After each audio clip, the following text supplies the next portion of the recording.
ආකර්ෂණ නීතිය අනුව ජීවිතය වෙනස් කරගන්න නම් වගේ ජීවිතයේ වැඩිපුරම වැදගත් වෙන එක දෙයක් තියෙනවා. සියලුම ආගමික නායකයන් ආගමික වත් පිළිවෙත් ඒ වගේම ලෝකෙ පුරා ඉන්න සියලුම පුහුණුකරුවෝ එකඟ වෙන එක පොයින්ට් එකක් තියෙනවා. මේ පොයින්ට් එක තමයි දවසේ පළවෙනි පැය ඒ දවසේ නිර්මාණත්වය ඒ දවසේ ප්‍රොඩක්ටිවිටි එක දවසේ අවුට්කම් එක තීරණය කරනවා කියන එක. මෙතනදී හුඟක් වෙලාට මේ පළවෙනි පැය ගෙවන්නේ කොහොමද කියන දේ පිළිබඳව ඉතාමත්ම වැරදි මත ජනගත වෙලා තියෙනවා. මම පහුගිය දවස්වල දැක්ක ඒක හින්දාමයි අද මේ වීඩියෝ එක ඔයාලට අත්‍යවශ්‍යයෙන්ම වැදගත්ම වෙන වීඩියෝ එකක් විදිහට කරන්නේ. අර AI වලින් ස්ක්‍රිප්ට්ස් හදන්න විතරක් ඉගෙන ගත්ත අය මනෝවිද්‍යාව පිළිබඳව, නියුරෝන් සයන්ස් පිළිබඳව, ඒ වගේම එනර්ජි පිළිබඳව කිසිම දැනුමක් නැති ස්ක්‍රිප්ට් එකක් විතරක් කන්වර්ට් කරන්න ඉගෙන ගත්ත අය වැරදි වීඩියෝස් ප්‍රමාණයක් ජනගත කරලා තිබයි මේ පළවෙනි පැය මේ දේවල් කරන්න කියලා. මේ දේවල් කරන්න පටන් ගත්තොත් එහෙම හුඟක් වෙලාට වැරදි අවුට්කම් එකක් එනවා. මම පොඩි උදාහරණයක් කියන්නම්. රොබින් ශර්මා මීට අවුරුදු ගානකට කලින් එක මතයක් ජනගත කරා 5am club කියන. මේ 5am club කියන එකේ තියෙනවා 20 කියන සංකල්පය. පළවෙනි විනාඩි 20 එක්සර්සයිසස් කරන්න කියන එකයි රොබින් ශර්මාගේ මතය. හැබැයි මේකේ තියෙන නරක මොකක්ද? ඔයා උදේ පාන්දර නැගිට ගමන්ම එක්සර්සයිස් කරන එක හොඳ වෙන්න පුළුවන්. හැබැයි මෙන්න මේ දේ තේරුම් ගන්න. නින්දෙදී ඕනම කෙනෙකුගේ ඔළුව තියෙන්නේ එක්ක තීටාවල එහෙම නැත්නම් ගැමාවල. මෙන්න මේ ඊ타මාත්ම ගැඹුරු නින්දකට යනකොට මේ වේව්ස් වල තියෙන ස්වභාවය වෙනස් වෙලා බීටා තත්ත්වයේ වේව්ස් තමයි අපි ක්‍රියාශීලීත්වය ඇති කරන්නේ. එතකොට අර ඇල්ෆා වල ඊ타මාත්ම අඩු වෙලාවක් පාවිච්චි කරලා උදේ නැගිට ගමන් ඇහැරුණ ගමන් ඇඳෙන් පැනලා දඟලලා එක්සර්සයිසස් කරන්න ගියාම එකපාරට බීටා තත්ත්වයටපත් වෙනවා.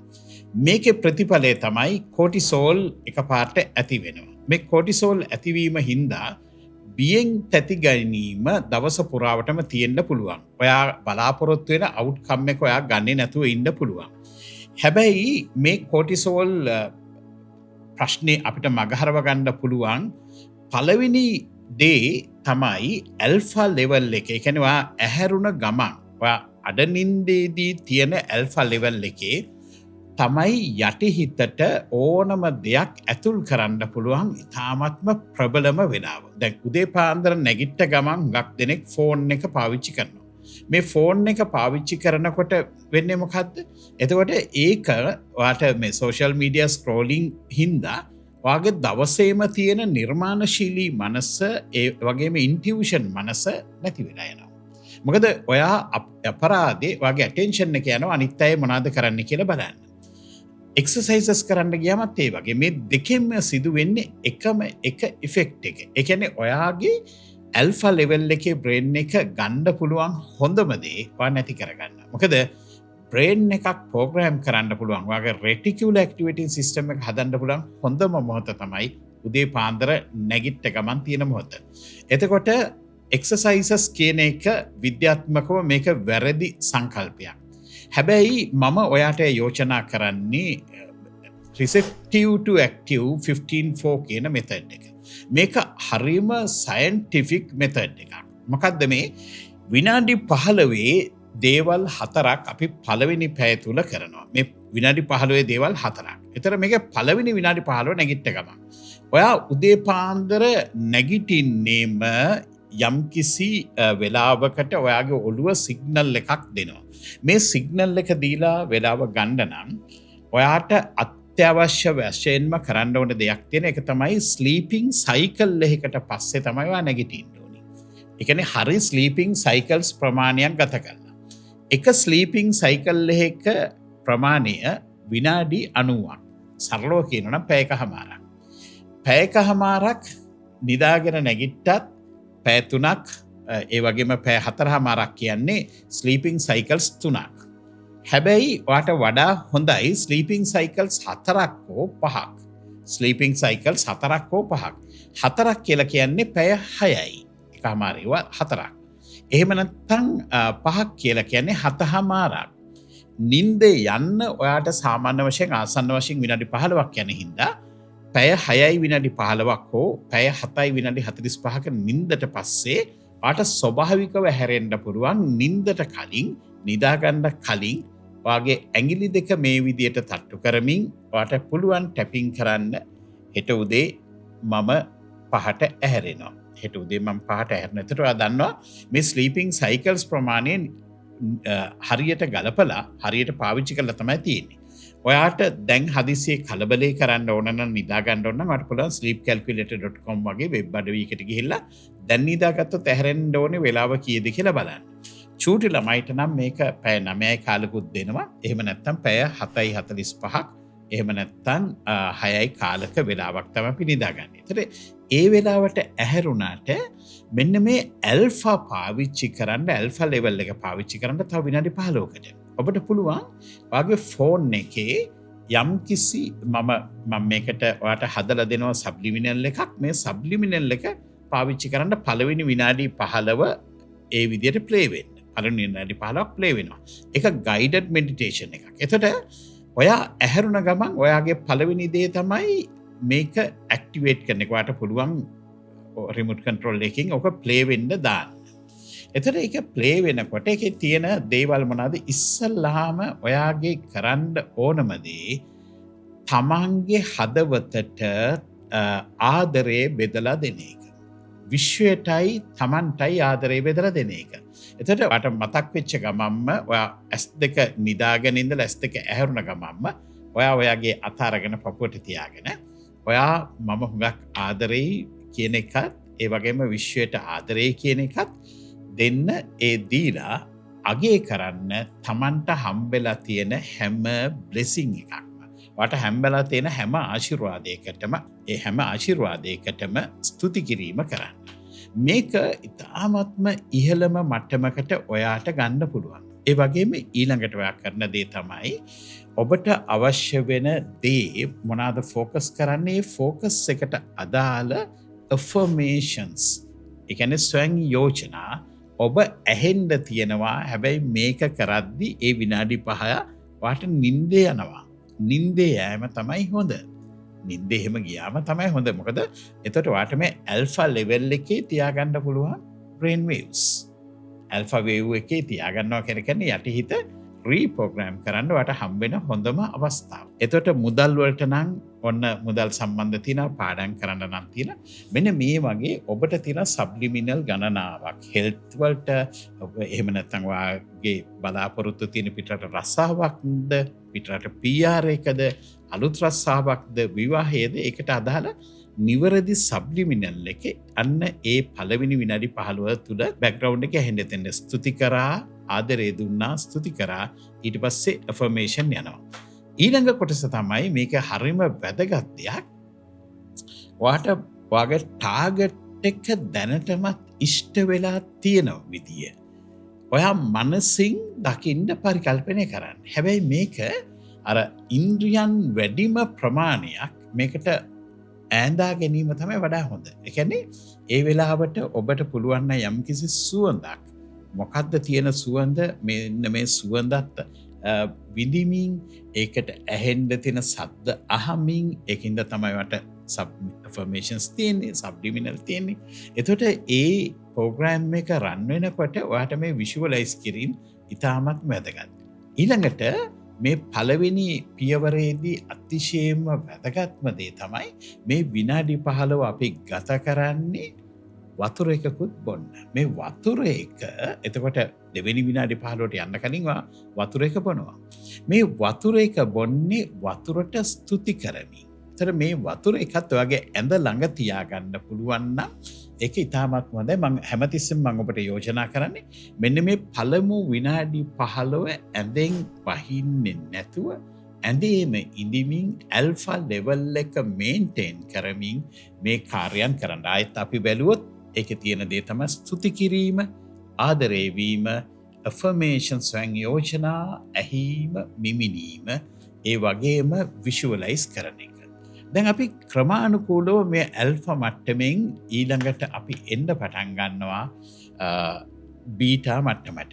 බීට මට්ටමට බ්‍රේන් එක ආවෙන් පස්සේ අපිට තියෙන ලොකුම ප්‍රශ්නේ තමයි බය කියන දේ. එහෙම නැත්නම් ලිමිටේෂන්ස් කියන දේ අපේ ඔළුවට එනවා.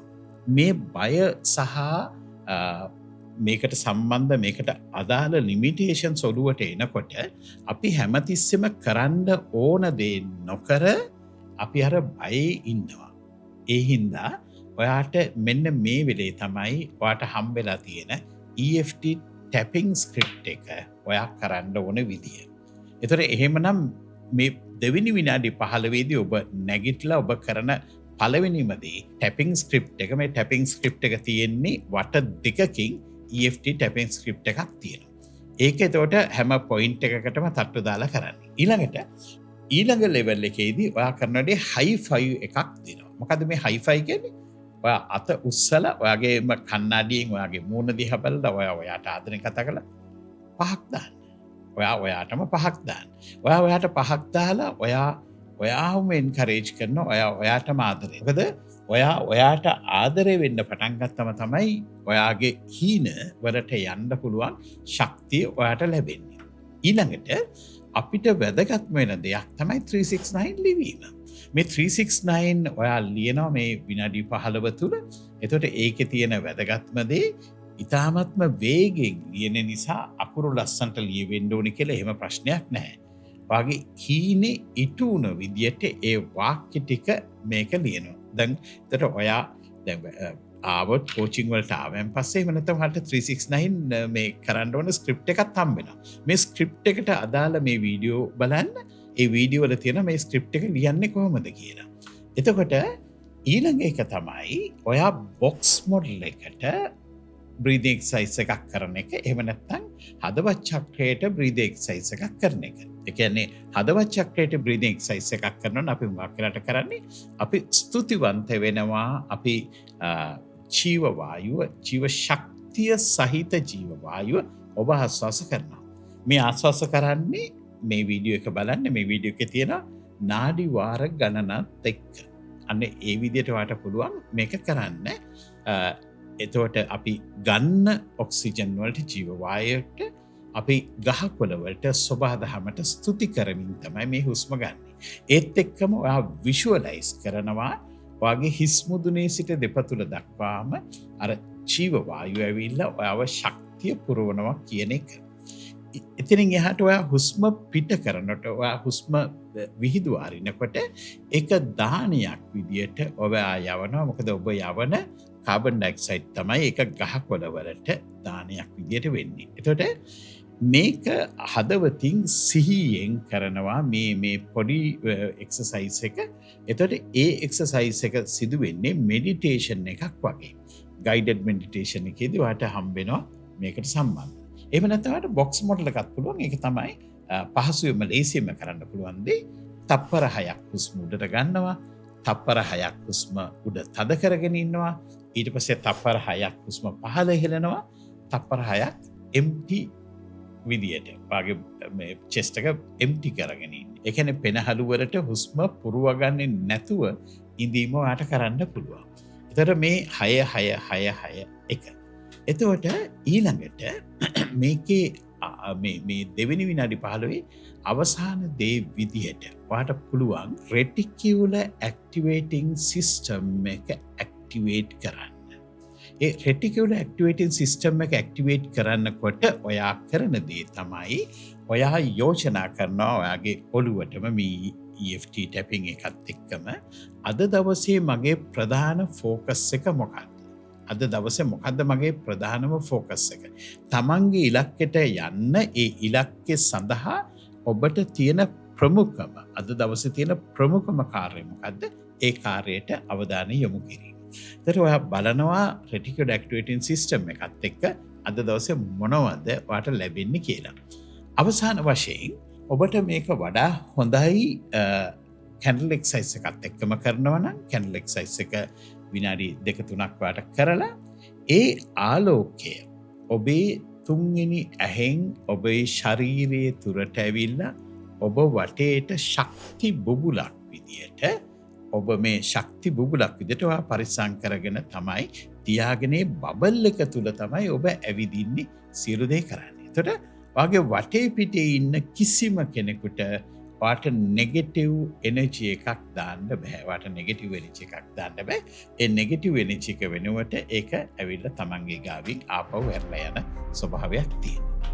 ඉතින් ඔන්න අපි මේ පළවෙනි විනාඩි 15 දෙවෙනි විනාඩි 15 මේ කොටස් ටික කරලා තියෙනවා. දැන් ඔයාට තියෙනවා තව විනාඩි 15. මේ විනාඩි 15 තමයි ඔයා සරල ස්ට්‍රෙචිං හරි යෝග හරි එහෙම නැත්නම් ශ්වසන අභ්‍යාස වලින් හරි වගේ හෝමෝන සමතුලිත කරගන්නවා ස්නායු ක්‍රියාශීලීත්වය තහවුරු. කියන්නේ විනාඩි 15ක ඔයා එක්සර්සයිසස් වට අර සරල එක්සර්සයිසස් තමයි මේක කරන්නේ. හතරවෙනි අදියර විනාඩි 15 හතරවෙනි අදියර තමයි ඔයා මේක පාවිච්චි කරනවා ඔයාගේ අර third eye opening activation එක සඳහා. මේ third eye opening activation එක මම මෙතන අදහස් කරන්නේ විශේෂයෙන්ම intuition එක. දැන් සිල්ල මෙතඩ් එකේ වගේ පාවිච්චි කරන ක්‍රම ඔයාට මෙතනදී පාවිච්චි කරන්න පුළුවන්. එහෙම නැත්නම් ඔයාට වඩාත්ම හොඳ වෙන්නේ තමන්ගේ ඒ බලාපොරොත්තු වෙන ලොකු ඉලක්කයට යන්න අවශ්‍ය කරන දැනුම ඔබ ගවේෂණය කරන හොයාගෙන. මේකට අදාළ වීඩියෝ එකක් වාට බලන්න පුළුවන්. හැම දවසකම අලුත් දෙයකට ඔබ යම් කිසි කාලයක් ගත කරන තෙට ඒ විනාඩි 15 මෙන්න මේ වාට පළමු පැයේ හම්බෙන අන්තිම විනාඩි 15 ඔබ තවමත් දවසේ ගැටලු වලින් ඇවිල්ලා නැති නිසා ඔබේ මනස අර සාමාන්‍ය දවසට වඩා හරිම සුරක්ෂිත ස්ථාවර මට්ටමක ඔයාගේ ඔළුව තියාගෙන ඉන්නවා. මේක ජය ගන්න මං අද දවසේ තව මොනවාද මට පොඩ්ඩක් කරන්න පුළුවන්. ඔයා රැට නිදා ගන්න කලින් ඉන්ටෙන්ෂන් ජර්නල් එක ලියලා තියෙන නිසා කියන්නේ ග්‍රැටිටියුඩ් ජර්නල් එක ලියලා ඊට පස්සේ ඉන්ටෙන්ෂන් ජර්නල් එකත් ඔයා ලියලා තියෙන නිසා ඒ ඉන්ටෙන්ෂන් ජර්නල් එකේට අදාළ ඔයා දන්නවා අද දවසේ කරන්න ඕනේ දේ මොකක්ද කියලා. දැන් අපි අර දෙවෙනි විනාඩි 15 ඉවර කරනකොටත් ඔයා රෙටිකල් ඇක්ටිවිටි සිස්ටම් එකට යෝජනාව දුන්නනේ අද දවසේ මම මේක කරන්න කියලා. අන්න ඒකට අදාළ තවත් කරුණු හොයා ගැනීම තමයි මම මෙතනදී පාවිච්චි කරන්නේ. දැන් ඔයාට දීලා තියෙනවා නම් AI prompt එකක් හම්බෙලා තියෙනවා වගේ DMIT brain data එක. ඒකත් ඔයාට මෙතනදී පාවිච්චි කරන්න පුළුවන්. එයත් එක්ක සාකච්ඡා කරන්න පුළුවන්. මෙන්න මේ විනාඩි 15ට යනකොට ඔයා තාමත්ම හොඳ එක දෙයක් කරලා තියෙනවා. මොකද ඔයාගේ මනස ඔයාගේ මොළය තාමත්ම හොඳට ඔයා හදාගෙන තියෙනවා. එතකොට ඒ දවසේ ජයග්‍රහණය සඳහා ඒ දවසේ ජයග්‍රහණය කරන්න ප්‍රධාන වැඩ 3ක් විතරක් ප්‍රධානම කාර්යයන් 3ක් විතරක් කළා. ඒ කරන පිළිවෙල අනුපිළිවෙලින් තප්පර ගානක් තුළ මෙන්ටල් රිහර්සල් එකක් කරන්න. මානසික රිහර්සල් එකක් කරන්න. මෙන්ටල් රිහර්සල් එකක් කියලා කියන්නේ රයිට්. ඔළුවෙන් අපි ඒ ඇක්ටිවිටීස් ටික පෙළගස්සන. මනසින් අපි ඇක්ටිවිටීස් ටික පෙළගස්සනවා. එතකොට මේක පිළිබඳව ඔන්න චුට්ටක් හිතන්න. ටෝනි රොබින්ස්ගේ ප්‍රයිමිං ක්‍රමය, ඒ වගේම සද්ගුරුගේ ක්‍රියා ක්‍රමය, මේ හැම එකකින්ම කරලා තියෙන්නේ ශක්තියින් සහ හෝමෝන අවශ්‍ය විදියට පාලනය කිරීම. එක එක විදිය දේවල් යෝජනා කරලා තියෙනවා. දැන් අපි ගත්තොත් එහෙම බුදුදහමේ මෛත්‍රී භාවනාව අපිට යෝජනා කරලා තියෙනවා. අනිකෙත් ආගම්වල විශේෂයෙන්ම හින්දු ආගමේ මේ බ්‍රහ්ම මූර්තිය, ඒ කියන්නේ පාන්දර 4:24 ඉඳලා 5:12. එතකොට ඒ කාලය තුල යාඥා කරනෙවුවා භක්තිය වර්ධනය කරන දේවල් මෙන්න මේ වගේ දේවල් කරන්න පුළුවන්. උගක් මිනිස්සු සාර්ථක වෙනකොට ඒගොල්ලෝ ක්‍රියාත්මක වෙන්න කලින් ඒගොල්ලෝ ඇත්තටම වැඩට බහැලා ඇක්ටිවිටීස් කරන්න කලින් ඒගොල්ලන්ගේ මනසයි ශරීරයයි සංසුන් කරගන්න රිසෙප්ටිව් මොනවා හරි මෙතඩ් එකක්, රිසෙප්ටිව් ස්ටේජ් එකක් ඒගොල්ලෝ අනුගමනය කරලා තියෙනවා. මේක ඔයා මේ හැම මෙතඩ් එකක් තුලින්ම පාවිච්චි කරන්න එක. එහෙමනම් මම ඔබට යෝජනා කරන්නේ දවස් 3ක චැලෙන්ජ් එක බාර ගන්න. දවස් 3ක චැලෙන්ජ් එක බාර ගන්න. මේකේ ගයිඩඩ් මෙඩිටේෂන් එකත් අරගෙන ඒ ගයිඩඩ් මෙඩිටේෂන් එකත් එක්ක මේ ක්‍රමය අනුගමනය කරන්න ඔබ හිතනවට වඩා ඔබ ඉතාමත්ම ඉහළ ප්‍රතිඵලයක් අරගෙන තියේවි. මම ඔබට යෝජනා කරනවා මෙන්න මේක. මේ බලවත් වෙනස අත්දැකීම් කරන්න my master my brain කියලා වක් කමෙන්ට් තීරුවේ කමෙන්ට් එකක් දාන්න. my master my brain කියලා. ඒත් එක්කම ඔයා මේ තියෙන ටෙලිෆෝන් අංකෙ 0716 WhatsApp පණිවිඩයක් එවන්න. ඔබට මේකේ PDF එකක් ලබා ගන්න. ඔබට මේක ලබා ගන්න පුළුවන්, worksheets ලබා ගන්න පුළුවන්. අපේ විශේෂයෙන්ම මම වට යෝජනා කරනවා money magnet program එකට එන්න. ඔයා මුදල් පිළිබඳව හිතනවා නම් ඔබ ජීවිතේ ඕනම තැනකට යන්න, ඔබට ඕනම දෙයක් කරගන්න ඔබට ශක්තිමදි කියලා හිතෙනවා නම් resilience program එකට සම්බන්ධ වෙන්න. මේ ෆිසිකල් අපේ වැඩසටහන් පෙළ කුරුණෑගලින් අපි පටන් ගන්නවා. තලවතුගොඩ, මහනුවර, මාතර, අනුරාධපුර මේ නගරවල තියෙන ඔබට පුළුවන් මේකට ඔයාට අදාළ නගරේ ඒ වර්ක්ෂොප් එකට ඔයාට සම්බන්ධ වෙන්න. මේක වෙනස ආරම්භ කරන්න. මොකද මේ හොඳම හොඳ දවසක හොඳම හොඳ වෙලාවක් ඉන්න තමයි ඔයාට මේ වීඩියෝ එක දකින්න හම්බුනේ. ඒ හින්දා ඒක ප්‍රයෝජනට ගන්න.